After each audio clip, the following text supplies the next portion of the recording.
So just as a very quick reminder, what of COMFORTage mission, it's a very ambitious project because basically it tried to focus on all, I would say, the different aspects of prevention, but prevention taken as largely. So it's not only primary, but it's also when people are affected, what can we do to try to reduce the burden or reduce the progression of the disease when we can. So it's also secondary, tertiary, and even quaternary, because we try to also to address problems in the health system by detecting what is not working.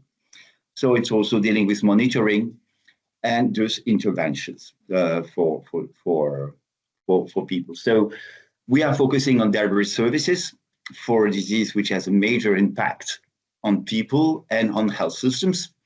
But actually, many policymakers, and we have a webinar in September on this, are a bit at a loss on what can be done because it's seen as a disease for which there are not so many possibilities of intervention, especially Alzheimer, of course, but that's not only about Alzheimer. Neurological diseases are much wider. And so most of the efforts today are targeted at extending the period of autonomy and to some extent improving the quality of life. So that's what people have been focusing upon, with or without, up to now, the use of digital technologies. But we know that actually this disease has a major impact on all aspects of life, and not only on the patient, but also on the families and the carers. And we also know that basically many of the solutions, and we know that the new technologies which are coming up, especially with the arrival of artificial intelligence, are becoming much more, much wider in scope, but are not always as usual and customizable as they could be, considering the local needs and the diversity of situations. And finally, also, we know that the link between the clinical and social domain are also important. So what we try to do with this community is to bring you into a journey.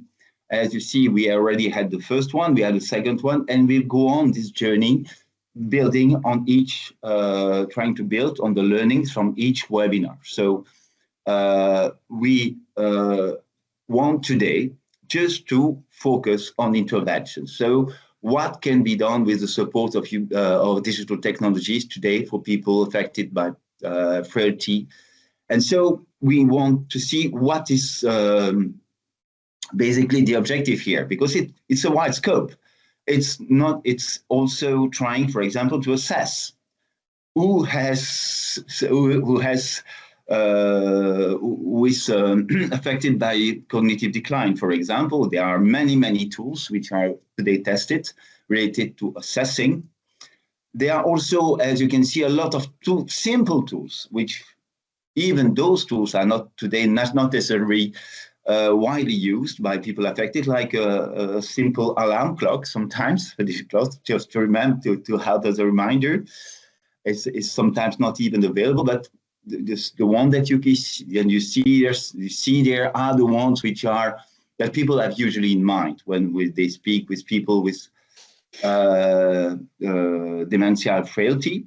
But it's obviously goes much. It goes beyond that. It goes to monitoring, so the use of sensors, the use of technologies which can basically stimulate, which should have an impact on cognitive simulation, like virtual games, serious games, and so on and so forth, virtual reality, and up to very complex technology like the one you see in the bottom of the screen, the use of social robots, which can be used as companions for people in daily life activity and communicate with them. So, and which are not so reluctant to repeat the same thing over and over again if it's needed. So it is also clear that those interventions need to be targeted to the users. It's linked not only to the disease, but also to the stage of the disease. And it's also it needs to take into consideration, as I said, not only the patient itself, but its environment and the people who are living with those people affected. It's also important that we have in mind that some of those tools are more trying to focus on coordination between healthcare providers, social professionals, and the family and the patient itself. Some are more directly targeted to individual people, I would say. And the level of maturity is also very important, as we have a lot of tools which do not make it to the markets, or are just too costly, I would say. So in terms of affordability, they don't reach their target just because there is nobody to pay for it. So it's a question of legal and regulatory compliance, but also of trying the right angle. And sometimes it's needed to simplify, to make it affordable and accessible. And thus, finally, they rely on different types of technology. We'll see some of them in the different presentations, but there is today a wide range of technologies which is at stake. So to speak about this, we'll have three speakers. Sergi Valero to speak with, which is Deputy Director of Research at ACE in Barcelona, so the Alzheimer's Center. And we'll first of all start with an important perspective, because he's really working with people affected since many years, so that the center is existing since already quite a long time, and they already have quite an experience in trying to see what can be useful, what is deployable, and what kind of things they think could be better used in the future. So we'll start with them, and then we have two market presentation. One from Aristodemos, who is working as R&D Director at Innovation Sprint, and was also part of the consortium project, which will try to see which kind of user interface, basically, and could be used as an integrator for different technologies or different solutions which can support the patient and his family. And family, I've invited Marco Pierini, which is not in the COMFORTage project, but which has developed a number of products which made their way to the market. So we want first to have, with those three presentations, to have a first glimpse on what's working, what is seen as really important by organizations dealing with patients, and then we'll have four important partners in the project, which will bring specific insights on specific aspects, and we'll discuss with you all the key challenges between the use of behind the use of digital technologies. So let's not waste more time. I will then leave it to Sergi. Sergi is with us, and you can see the screen. Sergi, now the floor is yours. Good morning to everybody. The target of this of my presentation is just to have a look of all the activities and the projects that we have ongoing, considering or inserting some digital tools in our day-by-day activity. So this is just a shot of the points that I want to show you. First, quickly, something about us, my institution. Later, we talk about the ongoing projects, and then the projects that we want to explore, to run in the next future. And finally, we show some key messages connected, obviously, with our experience of this kind of activities. Let's see something about us very, very quickly. Alzheimer's Center is a non-profit institution. We have more than 30 years of experience in the frame of Alzheimer's disease.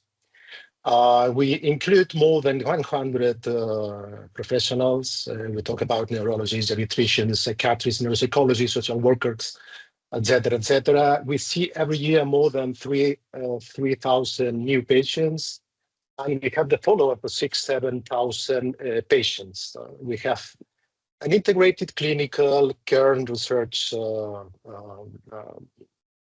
units focus on diagnosis, rehabilitation, genomics, proteomics, imaging studies, etc., etc. Our model, it's a person and family center with a vision to make Alzheimer's history through science and accessible innovation. Let's go to the main topic of the presentation, the projects that we have ongoing. The first step is to know that we have an extensive experience focused on biomarkers, genetics, proteomics, and imaging, as I mentioned before. But during the last years, we have been very focused on the analysis of some digital biomarkers.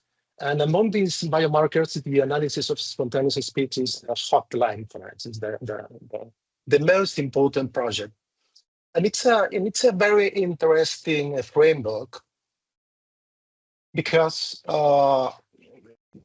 the language offers us the possibility of an early detection of subtle language changes. It's in the classical research of dementia, memory and executive functions are the cardinal functions that we explore.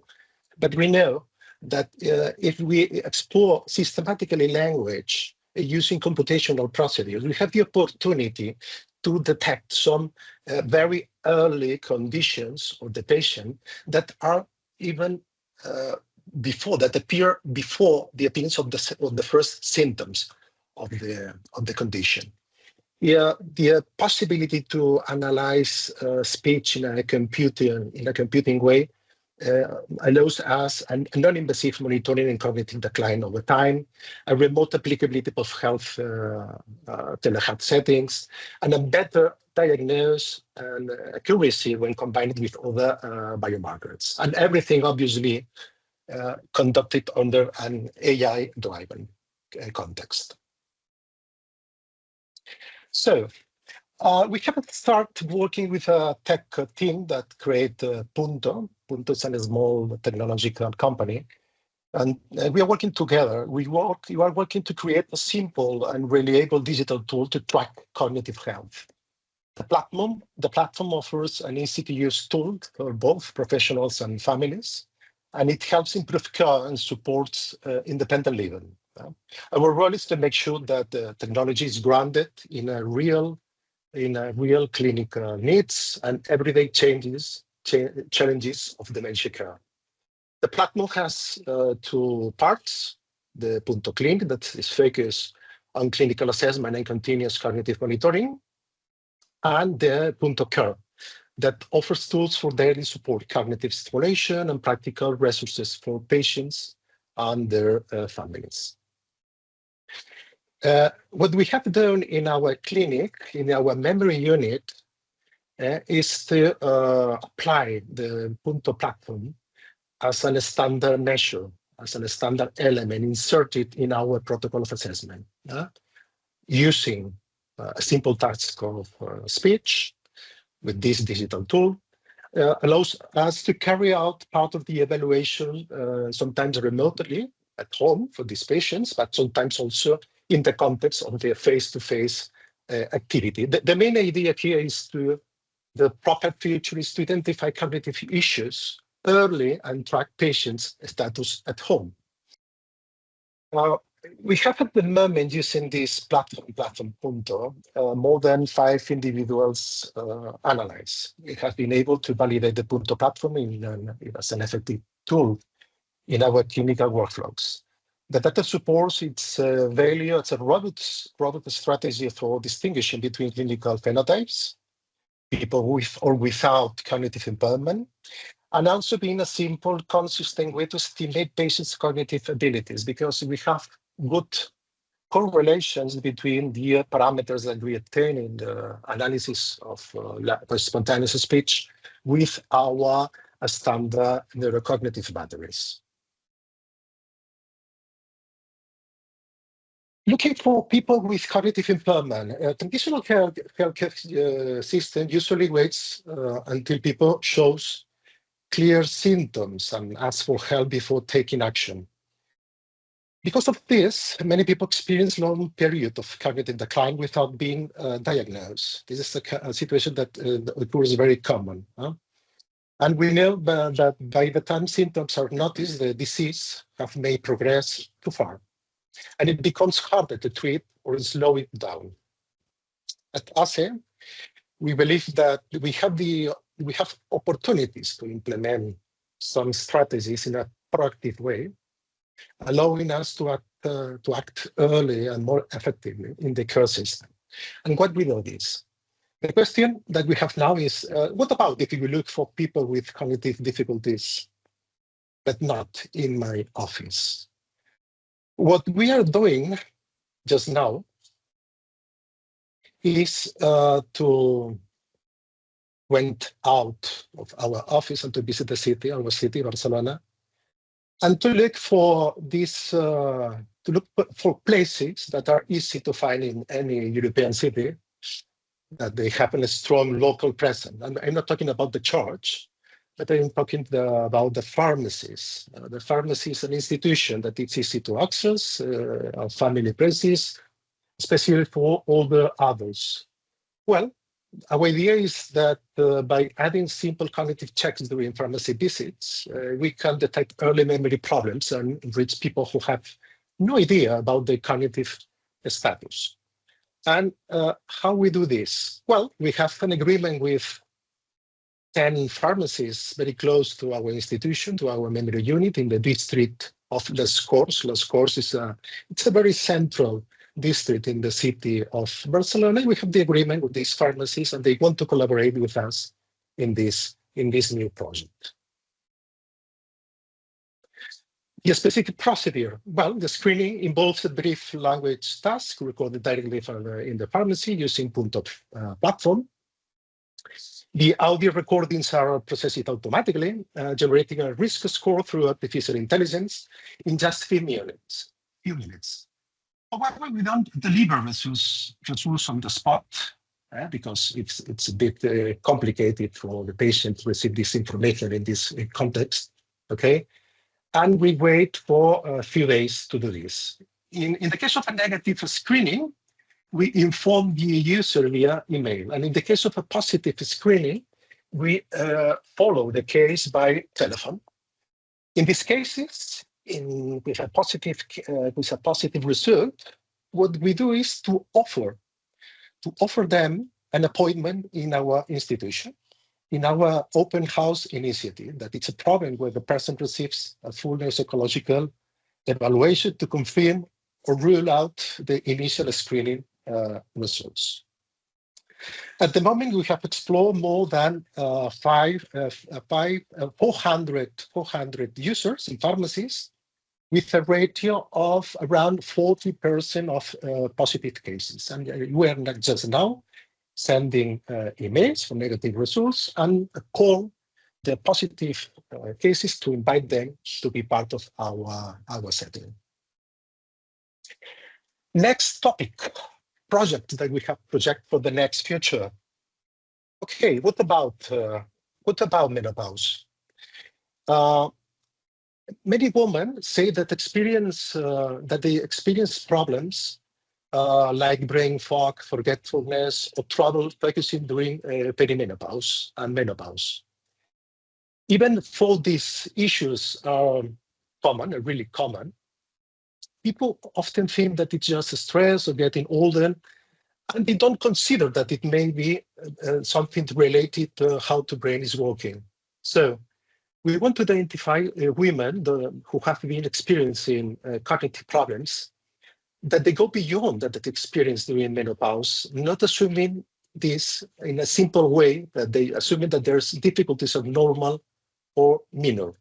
As you can see in the last sentence of this table, menopause cognitive symptoms may mimic early MCI symptoms, but are usually often reversible or fluctuable with time, but not always these symptoms are consequent of the menopause condition.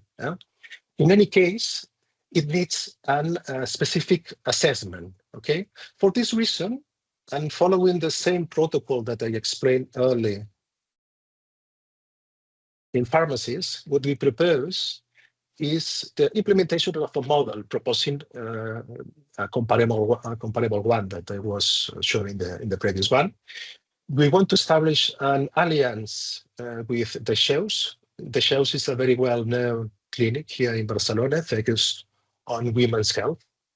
And the idea is to offer, again, a both-based cognitive screening using Punto platform to women in the menopause transition. Yeah?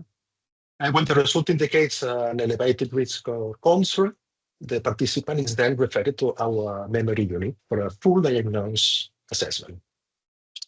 The model combines the specific clinical expertise of the cells with our own experience in neuropsychological and neurological assessment.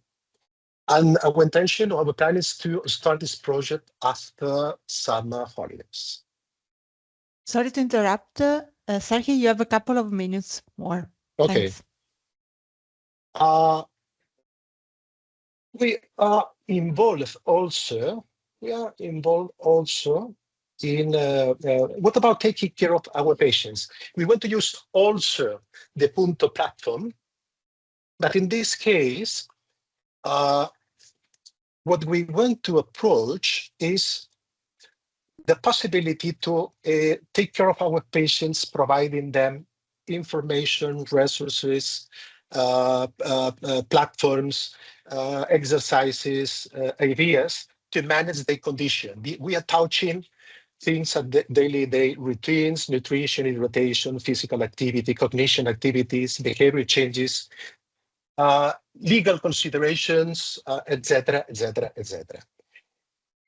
We are very proud to be part of usually also the COMFORTage project. We are collaborating with 3 tech companies, with Elegance, with Linguistic Brains, with Shansentia. And we have also other projects ongoing. Most of them focus again in spontaneous speech assessment, but also in memory, everything encapsulated in digital platforms.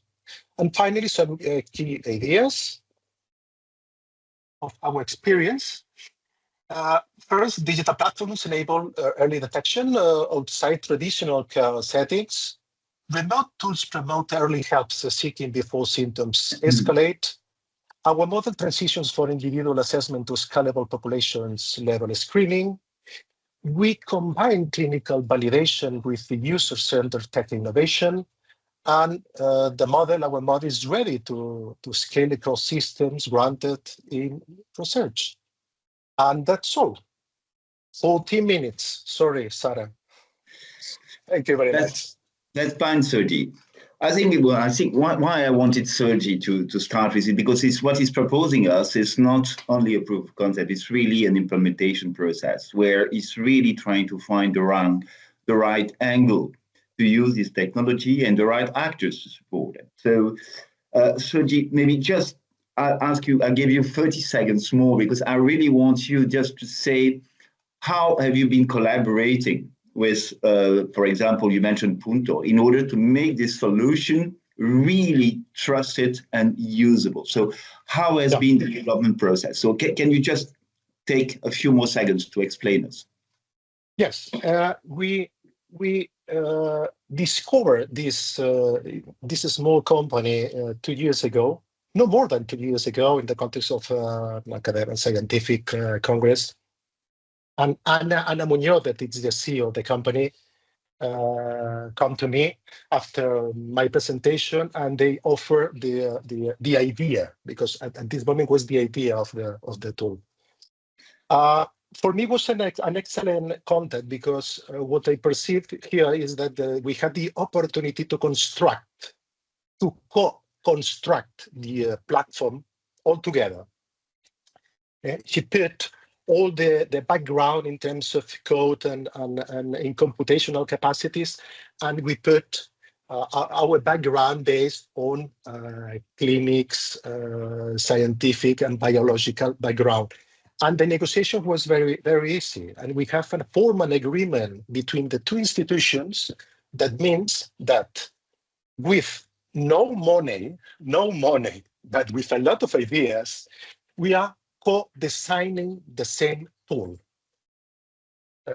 putting our inputs in the platform, and they constructing an optimal tool to be applied in a very real condition as a memory unit, thanks to our experience. Good morning, everyone. Also, many thanks to Serge for his introduction to their work and the Punto platform. We also have a tool that is similar to Punto. It's called Healthencia, and it's actually a platform for chronic disease patients management. And indeed, as Luke said, it is integrated with other tools in the suite of tools that comprise COMFORTage. So I'm going to talk a little bit about chronic diseases, and aging, of course, it's not a disease, it's a physiological condition, but it is a major driver for chronic diseases and functional decline. And two very important such chronic diseases that we are considering in this workshop are dementia, the various dementia variants, and frailty. There are also other cardiovascular diseases, type 2 diabetes, osteoporosis, certain types of cancers that are related to aging.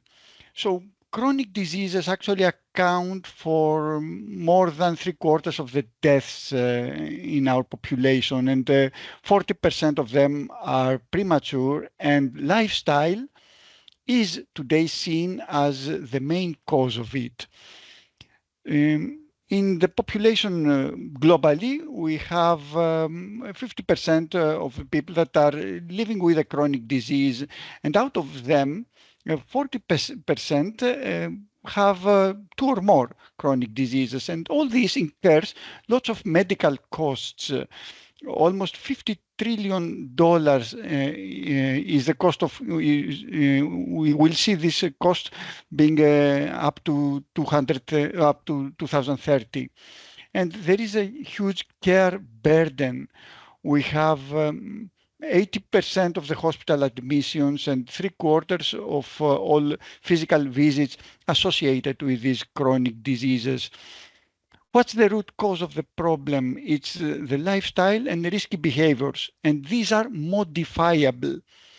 And Healthencia is a solution that tries to do exactly this.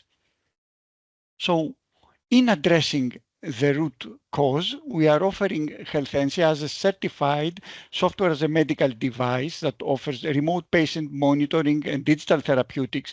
And this is changing the daily life of chronic disease patients. It has 2 user endpoints. One is the mobile application for the patients that acts as a companion app for them. And the other one is a portal application for the healthcare providers that are viewing the data and manage the patients via it. What makes Healthencia different is the use of proprietary AI-driven behavioral change framework for a healthier lifestyle. And this is a mature tool that is out there and has some traction. It is today trusted by almost 50 hospitals. We have 4,500 patients that are engaged with the tool. These people stick with our tool for the duration they are supposed to use it. We have less than 1% dropout rate. We have been deploying our tool in 10 countries up to now, and it is generating some revenue for us. So all this is to demonstrate that this tool is mature. But what does it do?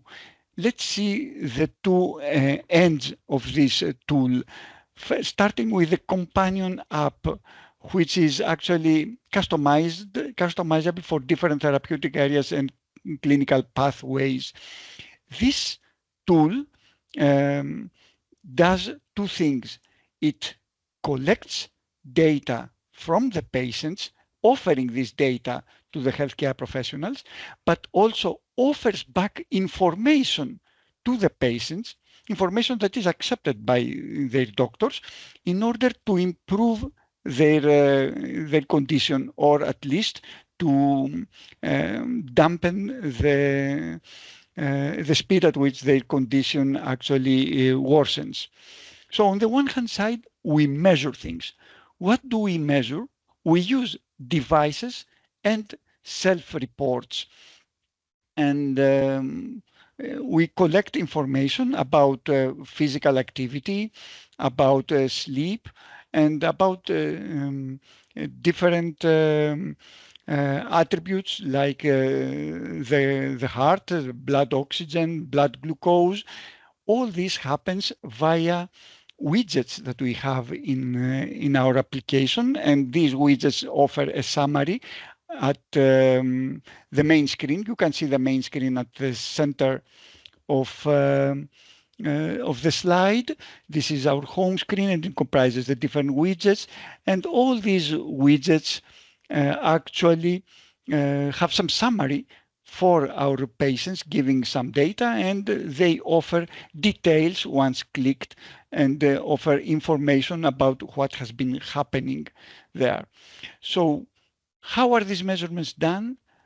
By devices on the one hand side. These devices are integrated with our system. There are devices that are integrated and constantly stream data into Healthenzia, like activity trackers that actually track the physical activity and the sleep and the heart rate of people. But there are also devices that are integrated on demand, like digital scales, like blood oxygen or blood pressure or blood glucose devices. When it's not possible to have all these integrated devices because simply the patient doesn't have access to them, then they can also self-report data via the widgets. This is especially interesting when they input their weight or other such data into the system. We also ask for more data from our patients. We use validated and informal questionnaires. In these questionnaires, we can capture any domain of our patients that we are interested in. For example, physical activity, the way they cope with their disease, nutrition, etc. And from those questionnaires, we can also calculate scores, either validated scores from the validated questionnaires or custom scores that we might be interested in. The second thing that the application does is inform our patients. So we give back information. This touches upon another very important domain in managing their diseases, the education. So we use notifications, we use analytics like the ones you have seen, I have already shown you in the different widgets, but we also use lessons that can be given to our patients, and dialogues that are pushed to them whenever the system decides that there is something of importance to communicate to the patient because the patient is lagging behind in their behavior in some domain. Of course, all these are proposed by artificial intelligence and can be accepted by the doctors monitoring the patient before they arrive at the patient. And you can see this as well here, like the way questionnaires are answered on the left-hand side, or the way dialogues are conducted or information is given to the patients in the middle next to the home screen. Moving along now to the clinical dashboard that is there for clinicians. This allows them to monitor the entire patient participation in a study or in therapeutic program. We can start with all the studies that a particular healthcare organization is committed in, and then we can monitor the registration process and the demographics of the population participating in a particular therapeutic program. And then we can deep dive into the data the patient give us, either with overviews from all the patients or going down into seeing many details on how they are doing across time. And finally, we can also supervise the content they are receiving, the content that we as doctors approve, or the content that, or how our patients actually have reacted to the content they have been receiving. Healthenzia is used today in COMFORTage, and it is used to support individuals at risk with cognitive decline and frailty throughout through cognitive and motor kinetic stimulations. So picking it up from what you heard before, we can actually access large populations by giving them access to Healthenzia, and we can screen them and monitor them, monitor their progress and their daily life in order to understand what is happening and understand any early signs and risky behaviors.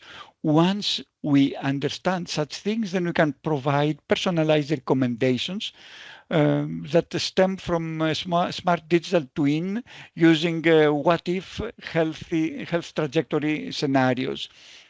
Also, Healthenzia is not working standalone, as Luke indicated in COMFORTage. It is tightly integrated with other platforms that are important in providing the care level we aim at COMFORTage. So it acts as a gateway to these other platforms. We have recognized the importance of serious games for assessing the early onset of dementia, and so we are using the Eligence platform for integrating with serious games. And we have also recognized the importance of training material. So we have tutorials and educational content stemming from the training educational toolkit of COMFORTage. It's not only important to play some serious games in order to train our brains and understand any decline across time, but we are gamifying the experience of the people that are using the mobile application in order to enhance the engagement level and achieve good adherence scores with the data collection. So we achieve that high adherence by making the application easy to use, fun to use, and important to use. So we not only give back to the patients information, but we also do that in a gamified way in order to have them stick around. We then evaluate the impact of using this technology and all the interventions we have been designing in slowing the decline of our users. And finally, we assess how the collected data improves decision support for changes that can occur in the care plans in the future. Sorry, Aristodemos. Yes. Just a couple of minutes more. Thanks. In gamifying the experience, we have the library widget that touches upon the behavior domain of ownership and possession, scarcity, and impatient. So there we have recommended material from the toolkit and the gateway to serious games via Eligence. We also have streaks of activity and a points system that touch upon the development and accomplishment, loss and avoidance domains.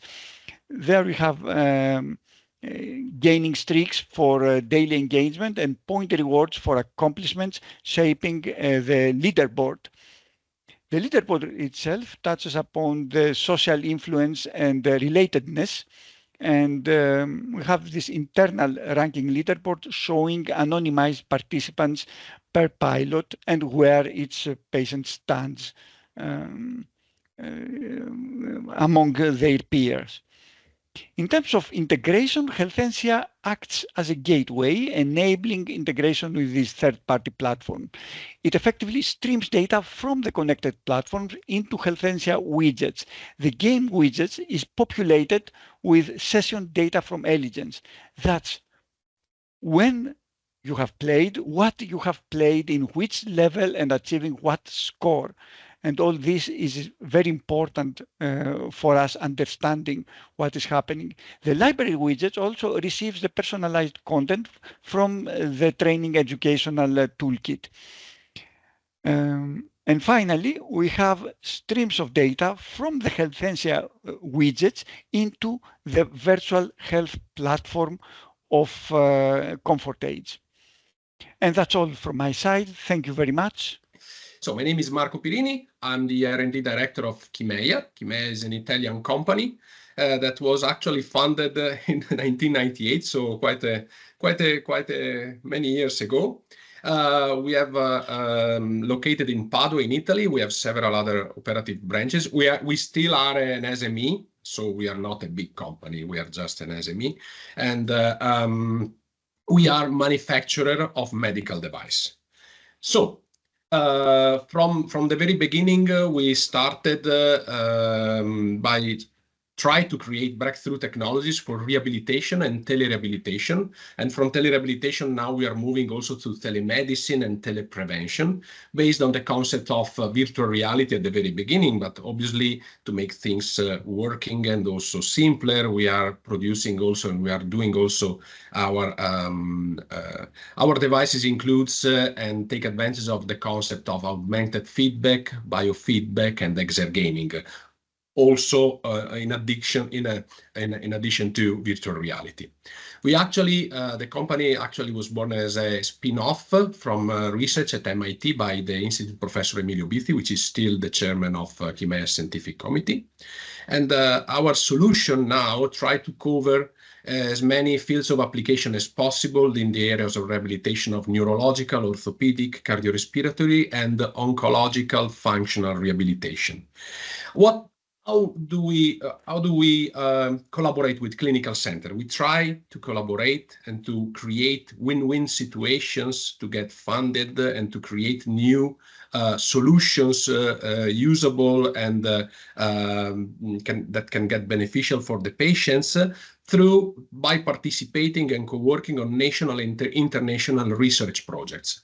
This is a way we pursue to continue collaborating with the clinical hospital, clinical research hospital, university, to continue adding value to our solution and to create the opportunities for such actors also to start using our technology and to include our technologies in their clinical practice and research activities.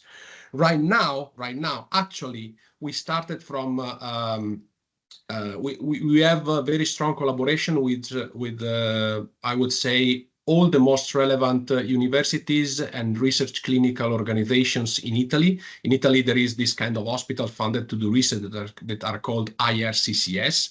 And they get funded by the government to do research. And we co-work with all of them in all the possible ways for European projects, national and ministerial projects, regional funded projects, and so on. And we are moving also abroad, and we are trying to replicate this model of collaboration and co-working and co-designing also the solutions with also the same kind of actors around Europe and also in the world. We started marketing our devices and our solution also abroad, starting from 2020. And This is actually a very, very broad picture of what we do. We produce, manufacture, and develop both the hardware and the software of a vast array of devices to be used in both the clinical setting, the hospital setting, the rehab gym setting, and the home environment for with the telerehabilitation, with a branch of activities devoted to telerehabilitation. We will come back to this into a few minutes.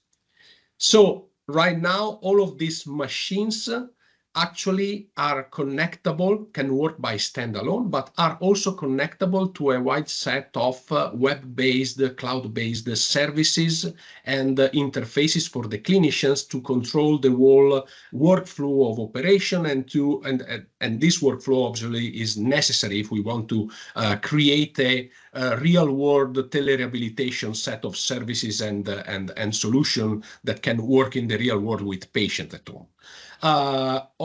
All of the management of data, all of these machines are medical devices in class 1. We have some patents, obviously, covering this, and the cloud solution with the management of the data coming from this machine and about the patient is obviously completely GDPR compliant.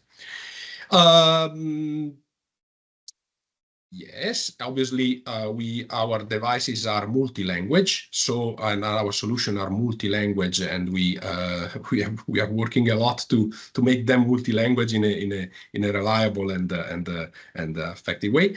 This array of solutions from the hospital to the home environment allows our partners, clinical partners, to create a follow-up patient pathway for the patient from hospitalization to home.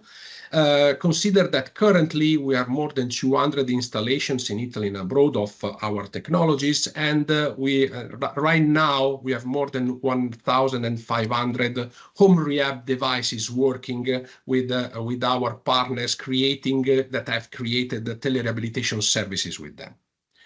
So just let go a bit more into details. As said, all of our solutions are all of our devices you have seen in the previous slides are modular devices. What does it mean? That there is a central device, and depending on the software packages and depending on the additional hardware, wearable sensors, balances, virtual reality headset, cardiorespiratory devices, monitoring cardiorespiratory devices, you can have these devices working on different areas of neurological rehabilitation, and we are talking about neurologic, orthopedic, cardiorespiratory, and functional oncologic rehabilitation, and also can be work also on telemedicine areas and telemonitoring areas as well. A thing that I haven't mentioned before is that among our partners, we are partners of the several networks of research centers in Italy, the RIN, neurological network rehabilitation of the IRCCS, of the IDEA, the pediatric rehabilitation network of IRCCS, with which we started in 2017 to validate the usage of telerehabilitation in a number of conditions, neurological condition, or Parkinson's disease, multiple sclerosis, post-stroke patient, and also patients suffering from cognitive decline, so mild cognitive impairment and dementia as well. And we have some publication of that. I will be very quick here. As I said, each machine can be configurable with many different rehabilitation modules. Right now, we have more than 20 different modules with exercises and evaluation operating with the sensors, without the sensors, for cognitive, speech therapy, neuromotor skill, cardiorespiratory areas, and so on. Postural activities with rehabilitation and prevention of fall, and so on. There is no time to go deeper into all these modules, so just few more bullet point information. Right now, a single system can host up to 1,000 different exercises. All the exercises comes from a co-design process with clinician and with research partners we had in the last 20 years, actually. And Here you see the VRS. That is a big machine to be used in clinical centers. This is for an example of a different form factor, the compact, that is being used by neuropsychologists and by speech therapists in their rehab spaces. And it is the compact, but the very same, we have the very same software and the very same modules. Obviously, we propose different modules in different application areas. As I said, we have more than 1,000 exercises, and the important thing we learned is that each exercise needs to be adaptable to the single patient. So each exercise is very changeable by options and by the level of difficulty, in order for the therapist and in order for the clinical partners to adapt the exercise to the specific need for the specific activities and the specific needs of the patient.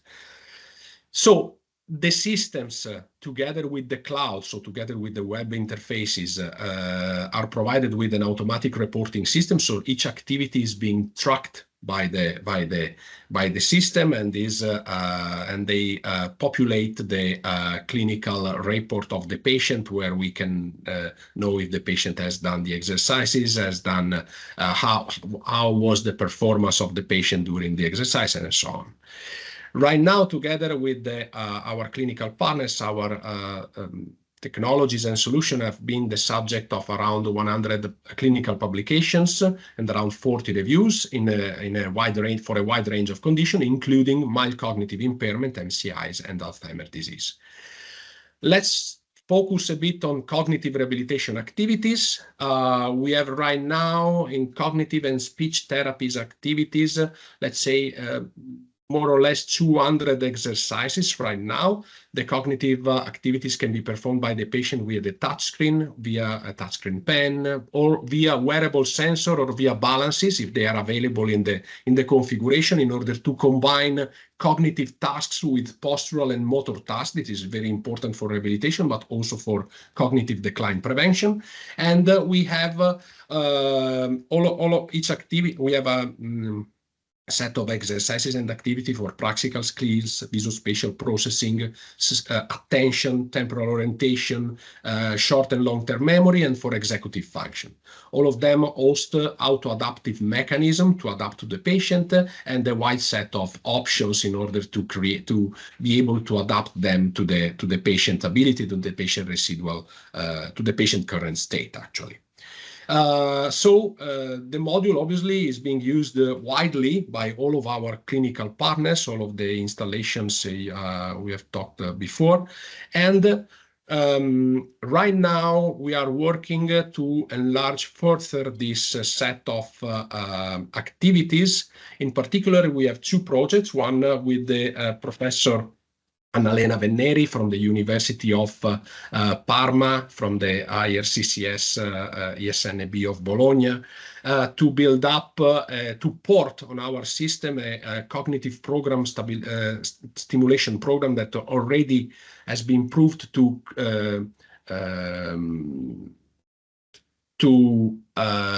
change the connectomics of the brain of patients in mild cognitive impairments and to delay cognitive decline.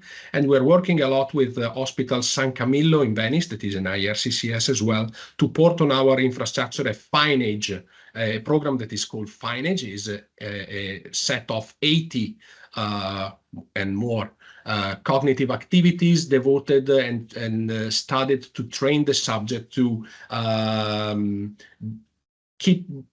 to be kept stimulated on day-by-day management of financial abilities and money management abilities, and day-by-day also executive functions. On top of this, we are working on these two, with specifically these two institutes, also to build up on our web-based solution. I will show you in a second. Also a wide set of remote evaluation tools to allow clinicians to evaluate the subjects on a more frequent basis while they are at home, and not calling them to come at the hospitals and do the evaluation activities there. Sorry, Marco, just a couple of minutes. Yes. Thanks. Thank you. We have a lot of activities also in the speech therapy domain. And so the previous presentation by Professor Sergi Valero has been very, very interesting. And we would like to continue the discussion maybe in the future and to see if there is room for collaborations.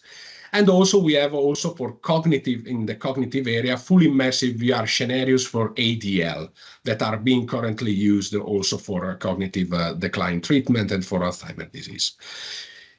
Few words about telerehabilitation. As I said, we started working since the very beginning on telerehabilitation solutions. Right now, the telerehabilitation solutions we proposed and that are currently very, very widely adopted also by entire ASL. In Italy, we have these local health authorities, public health authorities that have started in the last 3 years to build entire telerehabilitation programs and services in the population on the territory with our solution. And the most relevant are the ASL Roma and the ASL Ferrara that are currently using a lot our system with their patients.